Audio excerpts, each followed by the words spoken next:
going to be talking about 5 mistakes that can absolutely destroy a triple net investment. These are traditionally known as the safer side of commercial real estate, but believe it or not, I've seen a lot of people absolutely get destroyed by these single tenant net lease triple net investments. And we're going to be going over how to avoid these mistakes to ensure that if you're buying one of these assets, it's going to continue to pay you every month like clockwork.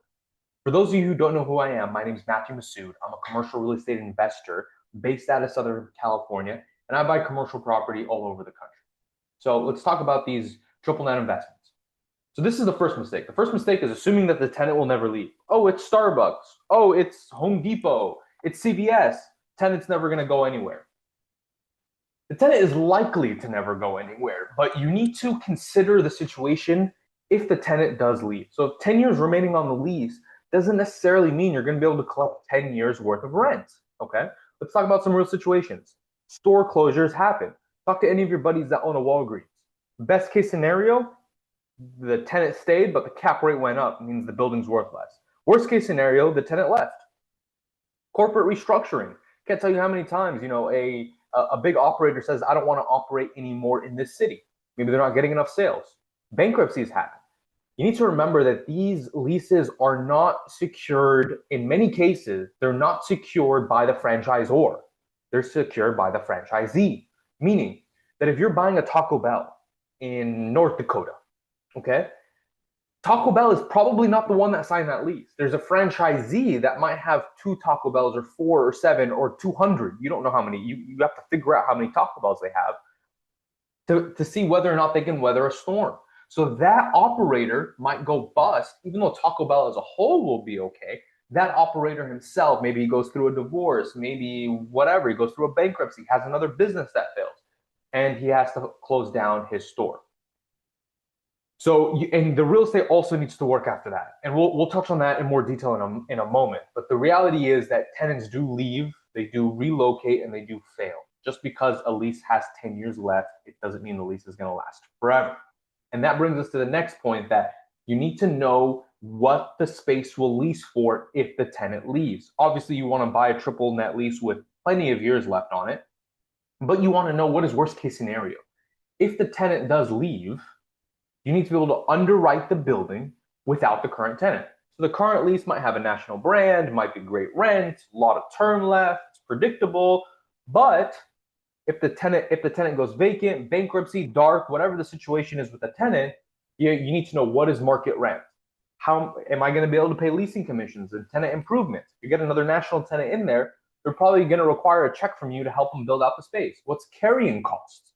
It might take you 6, 12 months to find another national tenant to take the spot and replace that rent. Can you afford to own the asset for 12 months without collecting any income? Are you dependent on the income? How long is it going to take you to release the space? The deal only works at the crazy rent that the national tenant's paying. There's a risk to that, and you need to keep that in mind, okay? Mistake number 2 is not vetting the actual guarantor. We touched on this earlier.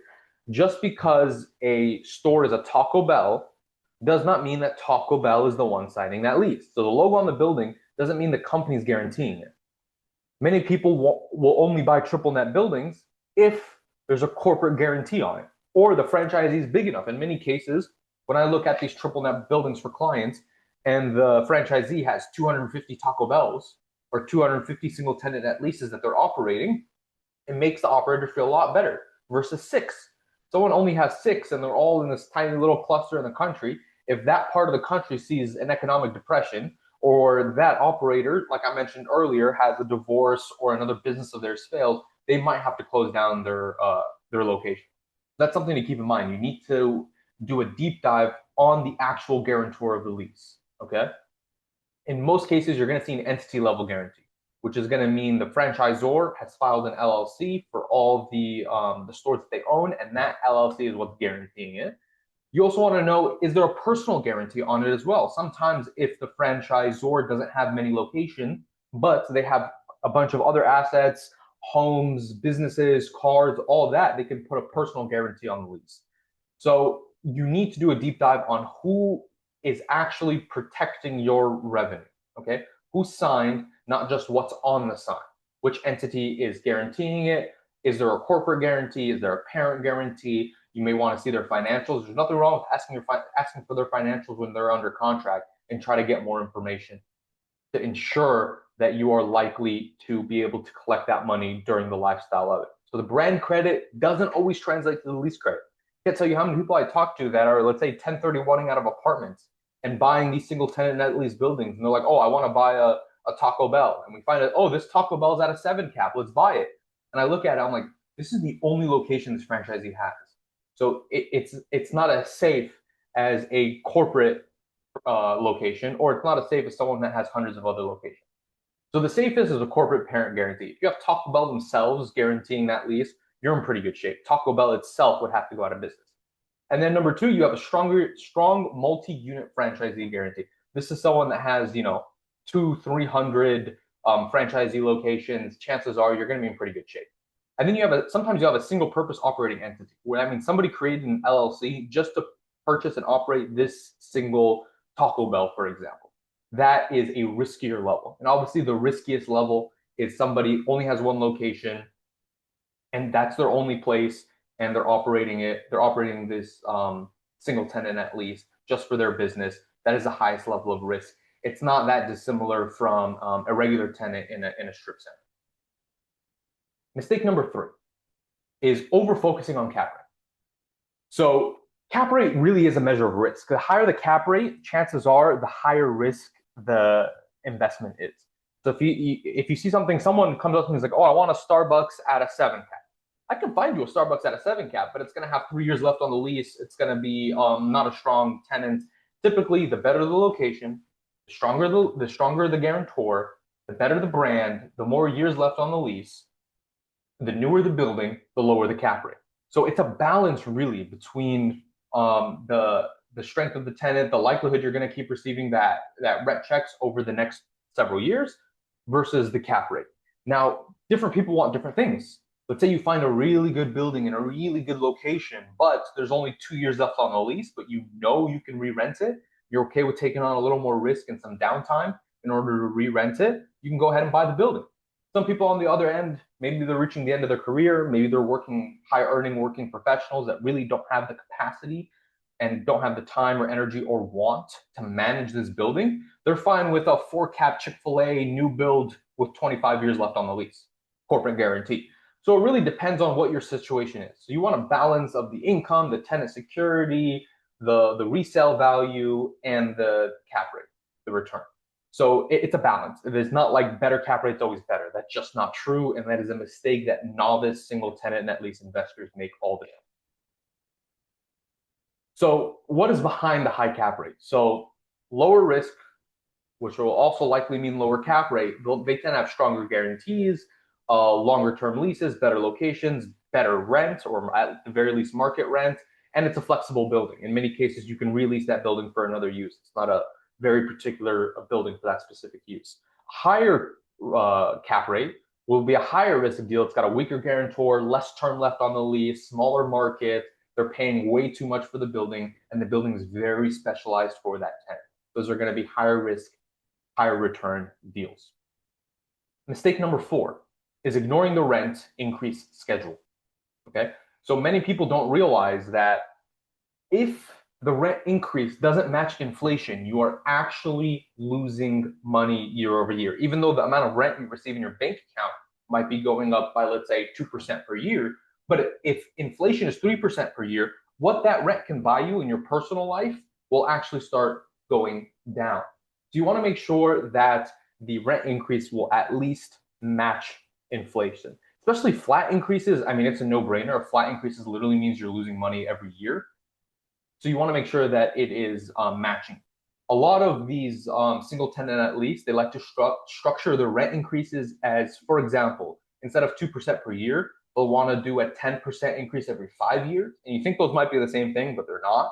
10% increase over 5 years means it's only compounded once every 5 years. So you can actually do the math, grab a calculator and do $5,000 a month times 1.02 times 1.02 times 1.02, do that for 5 years, and then do one 10% increase. It'll actually be less, marginally, but it'll be less. And on a 30-year lease with 10% rent increases over 5 years, it's going to become meaningful after a while. So watch that. A lot of people like to do it.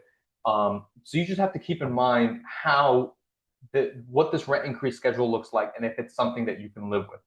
The rent increase will also affect the cap rate. Stable and more steady rent increases will also, decrease the cap rate compared to a flat lease, or rents that increase 1% or 2%, or both, like I said, like a 10% increase every 5 years. So keep an eye on that rent increase schedule. Now, while we're at this, before I move on, there are a bunch of other, line items in the lease. It's absolutely imperative that you read the lease before you close. You'd be surprised on the different clauses people put in the lease on these single tenant net lease buildings. I've seen stuff as crazy as, in 5 years, if the location isn't making X amount of money, they're allowed to exit. So I've seen some crazy stuff in these leases. So you need to make sure that you actually read them to make sure that you're okay with and you can swallow the lease provisions in that lease. Take the time to read it. Mistake number 5, and this is a big one. People get so focused on the cap rate, they're not paying attention to the structure and the quality of the building. So just because the tenant is responsible for the building, it doesn't take away the owner's risk of owning an older building. Here are some of the things you need to consider: the roof and the structure, the parking lot, building obsolescence, which simply means that after a while, the building just becomes less usable because the electricity isn't keeping up. The size of it's not big enough. So there are different things that get aged out. HVAC, environmental conditions. Is there a neighboring property that could cause contamination of your property? And overall, just deferred maintenance, things that are just, getting older and older and older. Where this really makes a mark is when it comes to renewal. So let's say a tenant does have a 15-year lease. They're in the last 3 years of their lease, and it's time for them to decide if they want to execute the renewal or they want to move on to a building down the street. If the building's older, it increases the likelihood that they're not going to renew the lease and they're going to move on to another building. So a building in better shape increases the likelihood that a tenant is A, going to release, or B, if they do leave, you'll be able to lease the building at a similar or greater rate. Don't ignore the condition of the building just because the tenant is responsible for repairing the building, because you're going to shoot yourself in the foot when it comes time for renewal or releasing. So make sure you keep in mind the condition of the building. All right. So these are the due diligence items that you need to consider when you're looking at some of these single tenant net lease buildings. Now, I'm going to run through all of them. These are all things you need to consider and deep dive each one when you're actually under contract, or have your broker do it, or your attorney, or whoever's on your team deep dive these items before you close. So the lease, all the amendments on the lease, all the terms of the lease, you need to know them and have an idea what they are. Who's the guarantor? What are their financials? What's the store level performance, not just the brand level performance? That specific store in that specific location, how are they doing? Can you replace the rent if that tenant were to leave? Are you able to re-rent it at similar or greater rents? How many years are left on the original term? And what are the options? What are the likelihood that they're going to execute those options? Look at mistake number 5. How old is the building? How's the location? How's their rent? If their rent is below market and the building's in great shape, good chance they're going to execute that extension option. What's the rent escalation schedule? Is it 2% per year, 10% every 5 years? What does the rent increases look like?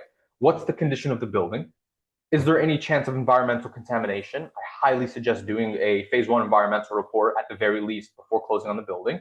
Make sure you have clean title. Make sure any easements you're aware of and aren't going to affect the use of the property. And then what is the vacancy timeline and release costs for that asset? These are all items that people tend to skip when they're buying these single tenant net lease buildings.